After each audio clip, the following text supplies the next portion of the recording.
What do those calls tell us about what might have happened here?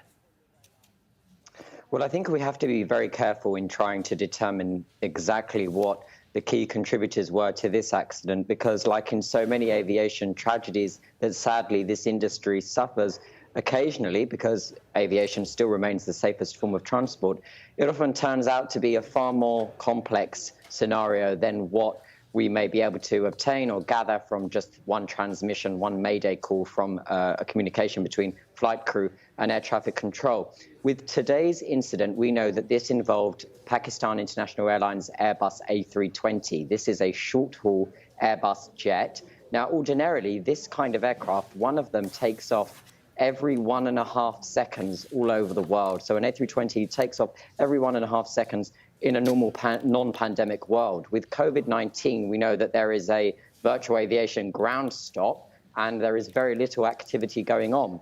Pakistan, they had just recently resumed domestic flights just last week, and this was one of those flights, domestic flights connecting two of its largest cities. And so it is, of course, a devastating incident that we are still trying to learn more from, but it's very early days. What about the airline's safety record? What can you tell us on that front?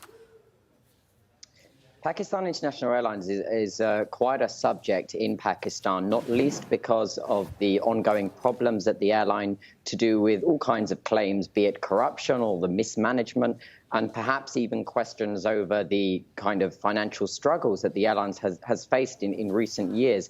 But I think, again, it would be too early to link that and the reputation that it has with today's incident, purely because, generally speaking, on the whole, Pakistan International Airlines does have not a bad safety record. It does operate international flights. It is recognized by international regulators and is certified and approved to fly to places like the United Kingdom and places within Europe. But it has suffered a few incidents, including as recently as a few years ago, where they were involved in a major crash in northern Pakistan. This scenario is likely to be different. Of course, we are in a time like no other. We are in a COVID-19 pandemic where the majority of the fleet has been on the ground for quite some time now. And Pakistan's domestic aviation network was only allowed to go back into the air a week ago. And this will for sure play a factor in this initial investigation period, because when we're looking at the scenarios in place, we are living in a time quite like no other time before. Yeah, you're quite right.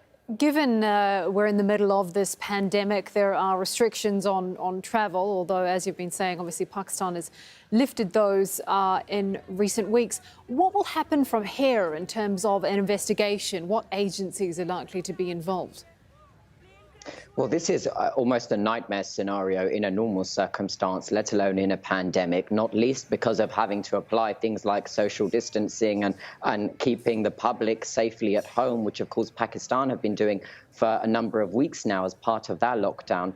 But you have the manufacturer, Airbus, who were the ones who have made this aircraft some 15 years ago. They have provided their statement to confirm that the accident has taken place. They're, of course, aware of it. And now they will be providing assistance along with regulators. But there has never been this kind of investigation or indeed this kind of incident on this scale within a pandemic. And that's why this is likely to be different. Expect it to be a longer investigation. Perhaps we will not get immediate answers as soon as we would in a non-pandemic world because of the complications that COVID-19 is presenting in terms of those travel restrictions.